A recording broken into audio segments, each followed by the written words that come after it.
Good evening everyone, कैसे हैं आप लोग। उम्मीद करता हूँ आप सभी बहुत अच्छे होंगे और आपकी पढ़ाई बहुत ही बेहतरीन तरीके से चल रही होगी। आज की क्लास में क्लास 12th का एनसीईआरटी शुरू होने वाला है और ये पूरा क्लास एनसीईआरटी बेस्ड रहेगा, एनसीईआरटी ओरिएंटेड रहेगा। तो एनसीईआरटी की हर एक लाइन का ऑपरेशन होगा और आपको फिजिक्स से रिलेट करके सारी बातें समझाई जाएंगी कि एनसीईआरटी में बखूबी क्या लिखा हुआ है।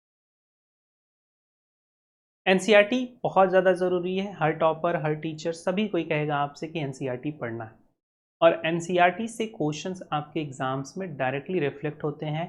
Same to same question example के आपको एग्जाम में देखने को मिल जाएंगे, सेम टू सेम क्वेश्चन आपको किसी भी कॉम्पिटिटिव एग्जाम में देखने को मिल जाएंगे। अगर आप बोर्ड्स देते हो तो बोर्ड्स में एकदम सेम क्वेश्चन, कोई नंबर चेंज नहीं होगा, कुछ भी चेंज नहीं होगा और आपको मिल जाएंगे। बोर्ड में आपके ऑब्जेक्टिव क्वेश्चंस आते हैं, तो अगर आप क्वेश्चन प्रैक्टिस करे रहोगे तो बहुत फ़ायदा होगा आपको एग्ज़ाम से रिलेटेड सारी चीज़ों को समझने में, और सारी चीज़ें काफ़ी ईजी लगेंगी अगर आप एनसीईआरटी को अच्छे तरीके से पढ़ रहे हो, अच्छे तरीके से समझ रहे हो। क्लास 12th का पहला चैप्टर है इलेक्ट्रिक चार्जेस और फील्ड, और इस चैप्टर को पूरा एनसीईआरटी कैसे एक्सप्लेन हुआ है आज शुरू करने जा रहे हैं। तो आइए स्टार्ट करते हैं फर्स्ट इंट्रोडक्शन से। इंट्रोडक्शन कुछ ऐसा है कि अगर आप इलेक्ट्रिक प्रॉपर्टी के बारे में सोचो और वो आपकी डेली लाइफ के एग्जांपल्स कुछ बताया जाए, तो अगर सपोज करिए आपने देखा है बारिश के समय में थंडरिंग कैसे होती है। आपने देखा है क्लाउड से थंडर आता है ना, बिजली गिरती है, कैसे गिरती है। क्लाउड्स हैं चार्ज्ड। क्लाउड्स क्या होते हैं? चार्ज होते हैं। बहुत सारे क्लाउड्स पे डिफरेंट डिफरेंट टाइप से चार्ज होते हैं। जब वो आपस में टकराते हैं, आपस में एक दूसरे से कोलाइड करते हैं, तो चार्जेस का आपस में क्या होता है? इंटरचेंज होता है। जब वो इंटरचेंज करते हैं तो उनके बीच का जो स्पेस रहता है, खाली स्पेस रहता है, वहाँ से इलेक्ट्रिसिटी जाती है, तो आपको आसमान में बिजली दिख जाती है। बहुत ज़्यादा हीट भी प्रोड्यूस करते हैं। और कभी कभी क्या होता है कि वो बिजली ज़मीन पे भी गिरती है। उसका कारण क्या है कि क्लाउड्स पे जब चार्जेस होते हैं तो दो चार्ज बन गया। एक आपका बन गया टॉप पे, उसी क्लाउड पे ऊपर की तरफ बन गया नेगेटिव चार्ज, और नीचे की तरफ आ जाता है क्या? Positive charge. अब ये पॉजिटिव क्या है, नेगेटिव क्या है, इन्हीं सारी चीज़ों के लिए आपका ये पूरा एक्सप्लेन हुआ है चैप्टर।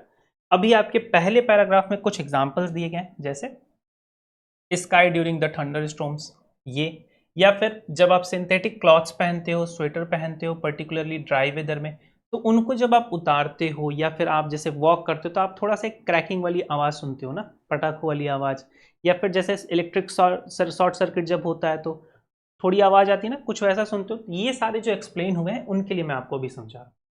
तो जो क्लाउड्स है उस पर क्या हो जाते हैं? पॉजिटिव चार्ज चले जाते हैं नीचे की तरफ। क्यों? क्योंकि नीचे है अर्थ। अब अर्थ के कारण क्यों नीचे चले आ रहे हैं, ये भी अभी मैं आपको एक्सप्लेन कर रहा हूं इस लेक्चर में, ठीक है। तो पॉजिटिव चार्ज, नेगेटिव चार्ज मतलब अर्थ की तरफ क्या होते हैं? अट्रैक्ट होते हैं। तो जब ये अट्रैक्ट होते हैं तो बीच में है एयर, एटमॉस्फेयर, उसको भी कर देते हैं ये चार्ज। और जब वो उसको चार्ज करते हैं, जब भी लाइट एटमॉस्फेयर से होके जाती है या फिर गैसेस से होके जाती है, तो उनको करती है आयनाइज्ड, उनको भी आयनीकृत करती है। तो वही आपको एक इलेक्ट्रिक वेव के फॉर्म में या फिर शॉक के फॉर्म में दिखता है, जिसे आप थंडरिंग इफेक्ट करते हो या थंडर स्टॉर्म कहते हैं। जो कपड़े आप पहनते हो, जैसे स्वेटर पहनते हो पर्टिकुलरली, तो वो स्वेटर क्या है? एक टाइप का कपड़ा, जब आपस में रब होता है तो रबिंग से प्रोड्यूस होता है चार्ज, और उसी चार्ज के कारण वो आप एक क्रैकिंग की आवाज़ सुनते हो वहाँ पे। नेक्स्ट, अगर आप कार को नोटिस करो, अगर कार बहुत दूर से चल के आ रही है तो वो हवा से फ्रिक्शन के कारण चार्ज हो जाती है, और जैसे ही आप जाते हो जल्दी से उस कार की डोर को ओपन करने के लिए, जैसे ही उसका हैंडल पकड़ते हो, तो क्या होता है कि वो चार्ज आपकी बॉडी से होने लगता है न्यूट्रलाइज। इसलिए आपको फील होता है एक हल्का सा शॉक, क्योंकि सर्किट कंप्लीट हो जाती है और आप फील करते हो शॉक। तो सारी चीजें रिलेटेड है यहाँ पर किसी एक चीज से, किसी एक प्रॉपर्टी से, और उस प्रॉपर्टी को हम नाम दे रहे हैं चार्ज। ये बिल्कुल नई प्रॉपर्टी है, अभी तक आपने इस प्रॉपर्टी के बारे में कुछ नहीं पढ़ा है। क्लास 11th में आपने पढ़ा था, सारी प्रॉपर्टी रिलेटेड थी मास से। देखो, the reasons for these experiences is the discharging of electric charge through our body. जो अभी मैंने आपको एग्जांपल दिया था, कार के ओपनिंग को कैसे हमें करंट लगता है, कैसे हम फील करते हैं, ये सारी चीजें क्या है? डिस्चार्जिंग ऑफ चार्ज, किसी चार्ज का आपकी बॉडी के थ्रू से या फिर अलग अलग जगहों से, एटमॉस्फेयर के थ्रू से डिस्चार्ज होना। ये सारी प्रॉपर्टीज या जो एक्सप्लेनेशन अभी आपने एप्लीकेशन देखे ये हैं due to the generation of static electricity, एक ऐसा चार्ज प्रॉपर्टी जो रुके हुए के कारण। ये कौन सी प्रॉपर्टी चल रही? स्टैटिक। ये सारी प्रॉपर्टी क्या है? स्टैटिक। इसका मतलब डायनेमिक प्रॉपर्टी भी होगी, मूविंग प्रॉपर्टी भी होगी, बिल्कुल सही। तो हमारे पास होती है डायनेमिक प्रॉपर्टी। डायनेमिक प्रॉपर्टी में क्या होता है, जो आपने देखा है ना, आपके घरों में इलेक्ट्रिसिटी पास होती है तो बल्ब ऑपरेट होता है, मोबाइल चार्ज होते हैं, कंप्यूटर ऑन होते हैं, या फिर व्हीकल्स चार्ज हो रहे हैं। हर एक चीज में ये क्या है? Dynamic property. वहां पे चार्ज मूव करता है। तो मोशन भी दो टाइप का हो सकता है, एक हो सकता है एक्सेलरेटेड, दूसरा हो सकता है नॉन एक्सेलरेटेड। एक है आपका एक्सेलरेटेड और दूसरा है यूनिफॉर्म मोशन या नॉन एक्सेलरेटेड। अगर एक्सेलरेटेड होगा तो वहां पे होगा रेडिएशन, वहां पे होगा रेडिएशन। और अगर एक्सेलरेटेड नहीं है तो इलेक्ट्रिक प्रॉपर्टीज प्रोड्यूस होंगी, वही इलेक्ट्रिक करंट वाली प्रॉपर्टीज। मैग्नेटिक प्रॉपर्टी भी प्रोड्यूस होगी। और अगर एक्सेलरेटेड है तो इलेक्ट्रिक प्रोड्यूस होगी, मैग्नेटिक प्रोड्यूस होगी, और साथ ही साथ प्रोड्यूस होगा रेडिएशन। मैग्नेटिक प्रोड्यूस होगी और साथ ही साथ प्रोड्यूस होगा रेडिएशन। रेडिएशन का मतलब होता है एनर्जी का निकलना।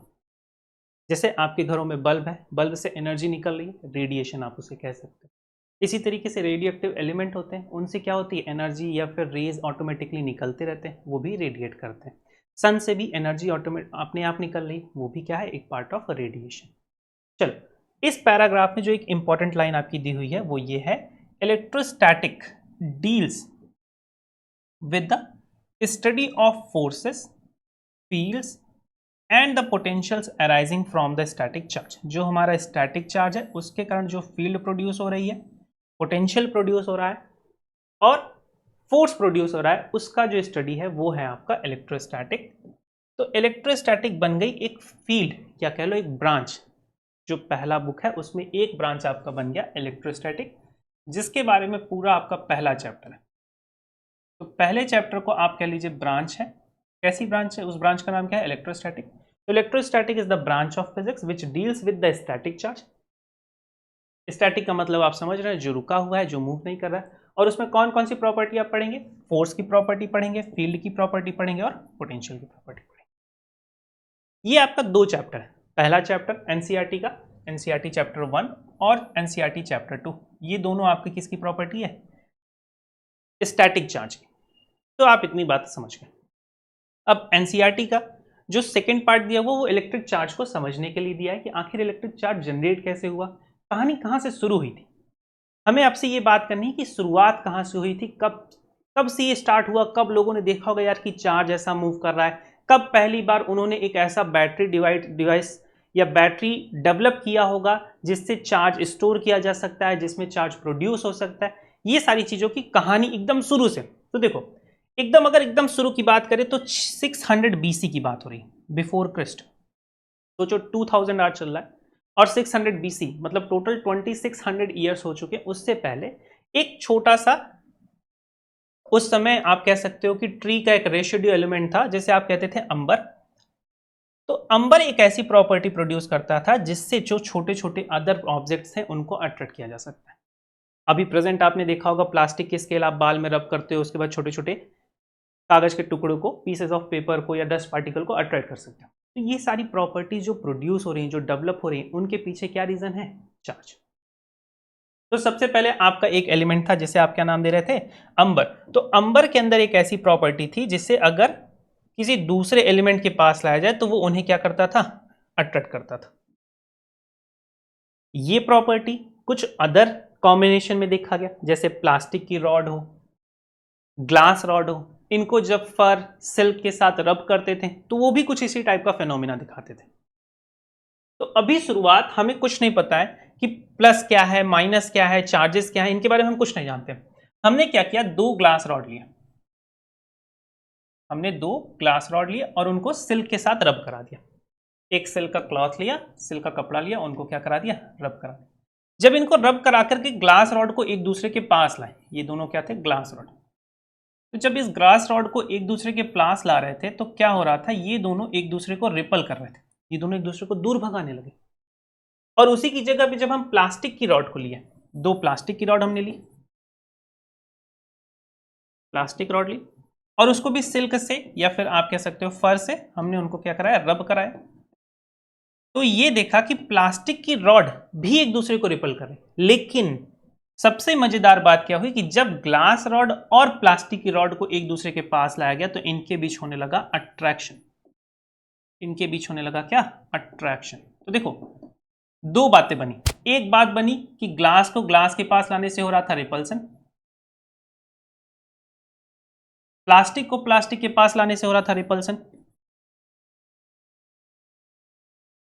इवन जो सिल्क का क्लॉथ हमने लिया था उसको भी पास लाने पे, दोनों सिल्क के क्लॉथ को जो हमने लिया था यहां पर ग्लास रॉड के टाइम में या फिर प्लास्टिक के रॉड टाइम में, तो इन दोनों को भी पास लाने पे हो रहा था रिपल्सन।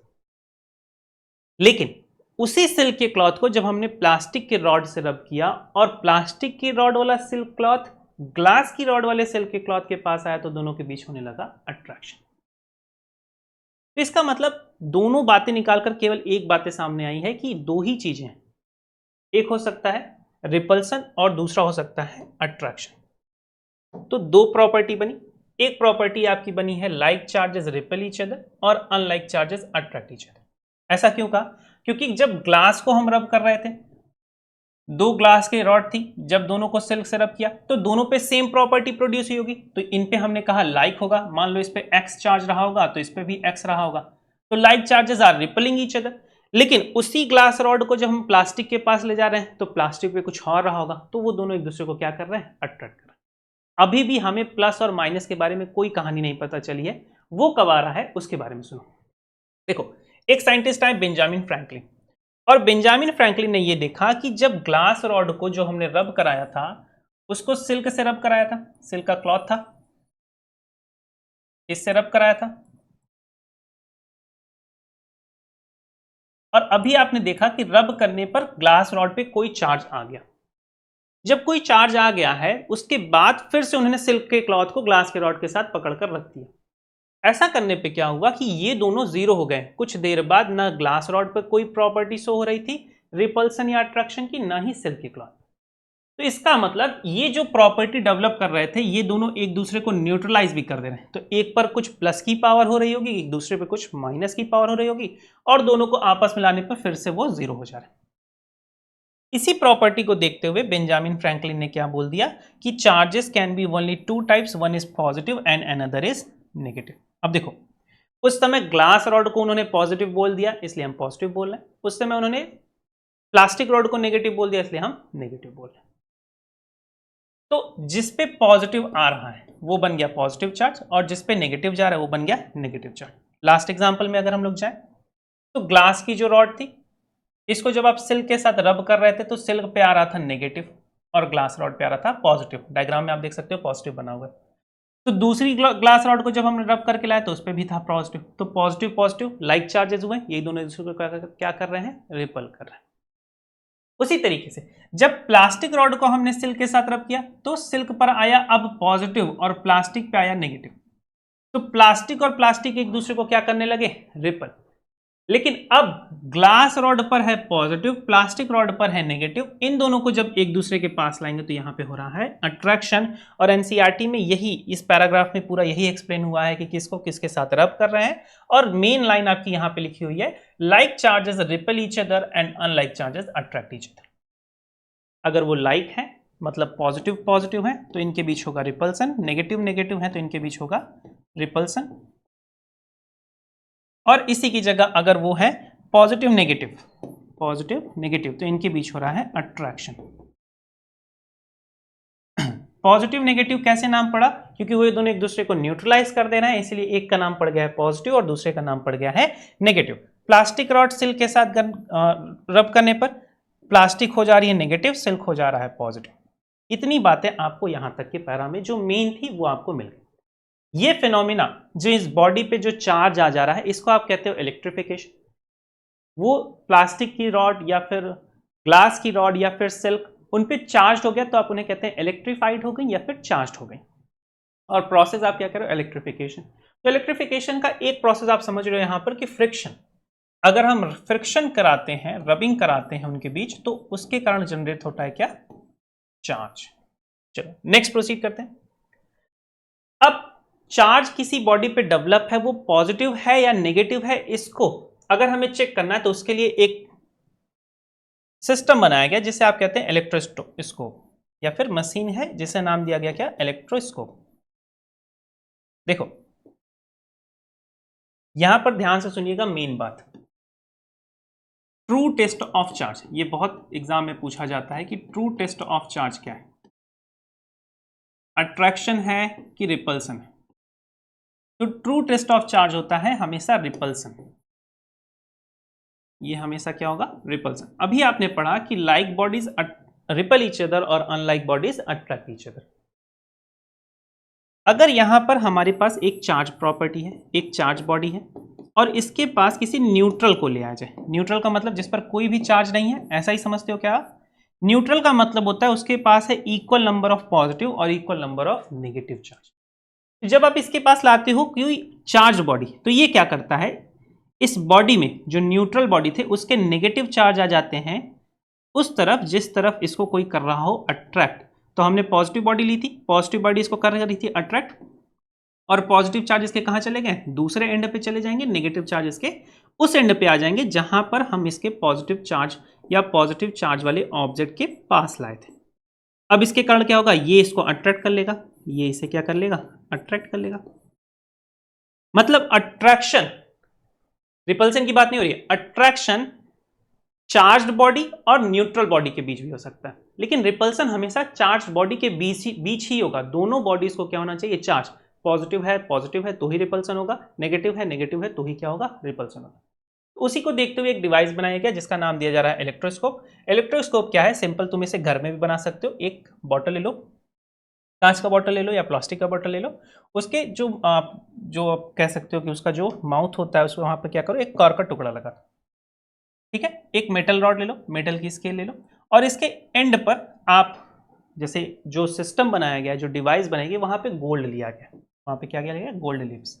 तो आप ऐसी कोई कंडक्टिंग लीव लगा दो जो कंडक्टर हो, जिसमें इलेक्ट्रिसिटी पास होती हो। अब देखो इस गोल्ड लीव को यहां पर हमने इस तरीके से लगाया कि ये दो ऐसे करके ना, अब अगर इनको कोई चार्ज देंगे या एक दूसरे को रिपल करेंगे तो रिपल करने पे ऐसे दूर हटेंगे, और अट्रैक्ट करने पे क्या आएंगी? पास आएंगे। अगर हम इसे रिपल करा रहे हैं, देखो रिपल कराएंगे तो क्या दूर जाएगी, क्योंकि दो एंड है ना, दोनों पे पॉजिटिव चार्ज डिस्ट्रीब्यूट होगा, इस पर भी पॉजिटिव और इस पर भी पॉजिटिव, तो दोनों एक दूसरे से क्या जाएगी? दूर हटती चली जाएगी। तो इलेक्ट्रोस्कोप में क्या किया गया है, एक ऐसा बॉक्स लिया गया, बॉक्स के अंदर रबड़ का एक ऐसा लगा करके मेटल रॉड यूज करते हुए लास्ट एंड पर गोल्ड लीव लगाई गई है, और इसके ऊपर एक लगाया गया है मेटल नॉब। जब भी आप कोई चार्ज बॉडी इसके पास लाते हो तो मेटल नॉब को, जैसे मेटल नॉब पे ऐसे चार्ज बॉडी टच कराते हो तो वहां से इलेक्ट्रिक चार्ज मूव करते हुए जाते हैं कहां पर? जो आपकी गोल्ड लीव्स हैं, गोल्ड की सोने की पत्तियों के पास, और ये पत्तियां क्या हो जाती हैं? एक दूसरे से दूर चली जाती हैं। जब दूर चली जाती हैं तो उनका जो डाइवर्जेंस हुआ है, जितना वो डिफ्लेक्ट हो रही, उसकी इंटेंसिटी को देख करके हम पता लगाते हैं कि जो बॉडी हमने लाई थी उस पर चार्ज कैसा था या फिर कितना ज्यादा था। सोचो ये पॉजिटिव थी, ये जो हमने यहाँ पे, ये आप देखो, ये जो गोल्ड लिव लिया हमने इसको पॉजिटिव दिया। अब इसके पास एक नेगेटिव बॉडी लिया है, एक नेगेटिव चार्ज। अगर नेगेटिव लाते हैं तो क्या इनके बीच का जो अट्रैक्शन है वो कम हो जाएगा? तो ये जो गोल्ड लिव्स बहुत ज्यादा दूर थी, अब ये दोनों एक दूसरे क्या आने लगेंगी? पास आने लगेंगी, क्योंकि ये पॉजिटिव चार्ज न्यूट्रलाइज होने लगा। तो हमें पता लग जाएगा कि जो चार्ज बॉडी हम लाए थे वो कैसी थी? नेगेटिव थी। यही आपका इस पैराग्राफ में एक्सप्लेन किया गया है कि एक सिंपल apparatus बनाया गया है जिसका हेल्प से हम इंडिकेट करते हैं कि किसी बॉडी पे कैसा चार्ज है। ये इसका एक सिंपल डिमॉन्स्ट्रेशन है जो आप अपने घरों में बना सकते हो। एक बॉटल ले लो, उसमें क्या करो, मेटालिक रॉड ले लो, और लास्ट में दो ऐसी कंडक्टिंग फॉइल ले लो, एल्युमिनियम ले लो, कॉपर ले लो, कोई भी कंडक्टिंग फॉइल ले लो और उसको लगा दो। जब आप इसके ऊपर एक मेटालिक नॉब या फिर आप कह लो कि रॉड ही, अगर आप उससे वहां से कोई भी चार्ज बॉडी टच कराओगे तो ये जो मेटेलिक प्लेट्स हैं एक दूसरे के पास जाएंगी, तो पता चल जाएगा उस पर कैसा चार्ज है। इसी चीज को देखते हुए हम लोगों ने जो श्योर टेस्ट ऑफ चार्ज का है या फिर ट्रू टेस्ट ऑफ चार्ज का है उसको क्या बोला है? रिपल्सन। तो ये एक इंपॉर्टेंट पॉइंट है यहां पर, इसको याद रखिएगा। चलिए प्रोसीड करते हैं नेक्स्ट की तरफ। अब इस पैरा में आपको एक्सप्लेन किया गया है कंडक्टर और इंसुलेटर क्या। देखो वे बॉडी जो इलेक्ट्रिसिटी को कंडक्ट करा रही है उसे कंडक्टर कह रहे हैं, और वे बॉडी जो इलेक्ट्रिसिटी को कंडक्ट नहीं करा रही उसे इंसुलेटर कह रहे हैं। ये आप नॉर्मल क्लासेस में पढ़ते चले आओ। एनसीईआरटी ने इसको इस तरीके से एक्सप्लेन किया है कि कंडक्ट करने के लिए उस चार्ज के पास होने चाहिए कुछ इलेक्ट्रॉन। हर एक बॉडी एटम से बनी हुई है, मॉलिक्यूल से बनी हुई है, और उन मॉलिक्यूल्स के पास होते हैं इलेक्ट्रॉन्स। कुछ इलेक्ट्रॉन्स जो न्यूक्लियस से दूर होते हैं उन्हें आप कहते हैं फ्री इलेक्ट्रॉन। ये है आपका एटम का न्यूक्लियस, और वो इलेक्ट्रॉन जो न्यूक्लियस से बहुत ज्यादा दूर है आप उन्हें क्या कह रहे हो? Free electron. यही फ्री इलेक्ट्रॉन क्या करते हैं? मूव करते हैं, और इन्हीं के कारण होती है इलेक्ट्रिसिटी कंडक्ट। वे एलिमेंट्स जिनके पास फ्री इलेक्ट्रॉन नहीं है वो मूव नहीं कर सकते, उनके कारण क्या हो सकती है? इलेक्ट्रिसिटी कंडक्ट नहीं होगी, तो उन्हें आप कह दोगे क्या? Insulators, non conductors. तो कंडक्टर वो हैं जो इलेक्ट्रिसिटी को पास कराते हैं, इलेक्ट्रिसिटी को रेजिस्ट नहीं करते हैं, और इंसुलेटर वो हैं जो इलेक्ट्रिसिटी को रेजिस्ट करते हैं, उन्हें पास करा नहीं सकते हैं क्योंकि उनके पास नहीं है फ्री इलेक्ट्रॉन्स। यही बात आपकी एनसीईआरटी में लिखी गई है। Most of the non metals like glasses, porcelain, plastic, nylon would offer a high resistance to the passage of the electricity through them. That's why they are known as insulators, non-conductor. और conductor क्या है? जो electricity को पास कराने देते हैं उन्हें आप क्या कह रहे हो? कंडक्टर कह रहे हो। जैसे मेटल्स हो गया, ह्यूमन बॉडी हो गई, एनिमल बॉडीज हो गई, अर्थ हो गया, ये सभी क्या है? कंडक्टर हैं, क्योंकि इनके पास है इलेक्ट्रिक चार्ज या फिर फ्री इलेक्ट्रॉन्स जो मूव कर सकते हैं। एक नया टाइप का एलिमेंट जो रेजिस्ट तो करा रहा है लेकिन उतना रेजिस्ट नहीं करा पा रहा है जितना नॉन कंडक्टिंग बॉडी या इंसुलेटर कराती है। और अगर उसमें कुछ इंप्योरिटीज मिक्स कर दी जाए या कुछ टेम्परेचर दे दिया जाए तो वो बिहेव करने लग रहा है कंडक्टर। तो वैसे एलिमेंट्स को हम लोगों ने नाम दिया है सेमीकंडक्टर, और एनसीईआरटी ने इसे स्टार करके दिया हुआ है कि सेमीकंडक्टर आपको समझना है क्योंकि कहीं ना कहीं आगे जाकर इसकी जरूरत है। तो सेमीकंडक्टर्स वे हैं जो कंडक्टर और इंसुलेटर या फिर कंडक्टर और नॉन कंडक्टर दोनों की प्रॉपर्टीज को शो कर रहे हैं। तो कंडक्टर और नॉन कंडक्टर, कंडक्टर क्या करता है? इलेक्ट्रिसिटी को रेजिस्ट नहीं कराता है, नॉन कंडक्टर इलेक्ट्रिसिटी को रेजिस्ट कराता है। तो नॉन कंडक्टर से कम रेजिस्ट कर रही है और कंडक्टर तक जितना नहीं कर पा रही, कंडक्टर तक इलेक्ट्रिसिटी को, कंडक्टर जैसे इलेक्ट्रिसिटी को पास नहीं करा पा रही, उसे आप क्या नाम दे रहे हो? सेमीकंडक्टर। उसे आप क्या नाम दे रहे हैं? सेमीकंडक्टर। जैसे अब अगर हम बात कर रहे हैं, when some charges is transferred through a conductor it readily gets distributed over the entire surface। अगर हमारे पास कोई कंडक्टर है, उसको कोई चार्ज देते हैं तो पूरे सरफेस पे क्या हो जाता है?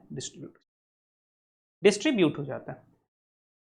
अब अगर बात समझो, यहां पर अगर इतनी सारी चीजें आप लोग देख लिए हो तो एक प्रॉपर्टी समझो कि जब हम चार्जिंग करते हैं तो उसमें एक बॉडी होनी चाहिए कंडक्टिंग और दूसरी होनी चाहिए इंसुलेटर।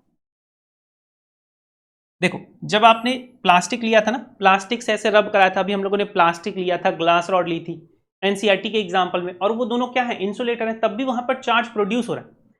चार्ज प्रोड्यूस हो सकता है बट वो मूव नहीं करेगा। इंसुलेटर चार्ज के मूवमेंट को रेजिस्ट कर रहा है, चार्ज प्रोडक्शन को नहीं। और कंडक्टर क्या कह रहा है कि अगर कंडक्टिंग बॉडी है, कंडक्टर है, और इस पे चार्ज प्रोड्यूस हुआ तो ये पूरे सरफेस पे क्या हो जाएगा? डिस्ट्रीब्यूट हो जाएगा। तो सोचो, अगर एक हमारे पास हो जाए आयरन रॉड, उसको अगर हम लोग क्या करें? सिल्क से रब कर रहे हैं, तो सिल्क से रब करने पर आयरन रॉड भी चार्ज हो रही है, लेकिन आयरन रॉड का जो चार्ज है वो कहां जा रहा है? कंडक्ट कर जा रहा है, पूरे सरफेस पे चला जा रहा है। और अगर हम अपने हाथ से कर रहे हैं तो हम भी कंडक्टर हैं, हमारे से वो न्यूट्रलाइज हो जा रहा है, ह्यूमन बॉडी से न्यूट्रलाइज हो रहा है। लेकिन अगर प्लास्टिक की स्केल है तो उसके जिस पोर्शन पर चार्ज आए हैं उसी पोर्शन पे बने रहेंगे, इसीलिए प्लास्टिक की स्केल या ग्लास की स्केल से आप पीसेज ऑफ पेपर को अट्रैक्ट कर सकते हो, लेकिन अगर वहीं पर आयरन स्केल आप यूज कर लो या मेटेलिक स्केल आप यूज कर लो तो ऐसा नहीं कर सकते। तो अगर आप नॉर्मल प्रैक्टिकल कर रहे हो तो एक बॉडी को क्या होना चाहिए? इंसुलेटर, और दूसरी बॉडी को कंडक्टर हो सकती है। दोनों बॉडी भी इंसुलेटर हो कोई प्रॉब्लम नहीं है, लेकिन एटलीस्ट एक बॉडी क्या होनी चाहिए? इंसुलेटर, तभी चार्ज रुका रहेगा, नहीं तो वो चार्ज क्या कर जाएगा? मूव कर जाएगा सारी जगह पर, और उसका कोई न्यूट्रलाइज हो जाएगा, उसका कोई रोल नहीं रह जाएगा। लास्ट यहां पर देखिए, यहां पर क्या बोला? If some charges is put on an insulator it stays at the same place.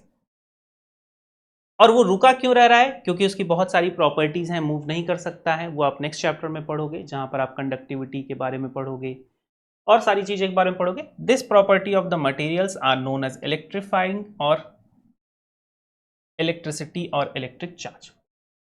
तो आज की क्लास में हम लोगों ने चार्ज के बारे में जाना, चार्ज का इंट्रोडक्शन जाना, चार्ज कितने टाइप से हैं, चार्ज के उन टाइप्स के बीच में अट्रैक्शन हो रहा है या रिपल्सन हो रहा है, या फिर कहानी कहाँ से शुरू हुई थी, ये सारी चीज़ें आज हम लोगों ने डिस्कस की। कल की क्लास में हम लोग इलेक्ट्रिक चार्ज की प्रॉपर्टीज़ के बारे में पढ़ेंगे और एनसीईआरटी बेस्ड कुछ क्वेश्चंस को ट्राई करेंगे। मिलते हैं आपसे कल, तब तक के लिए बेस्ट ऑफ लक, अपनी पढ़ाई जारी रखिए।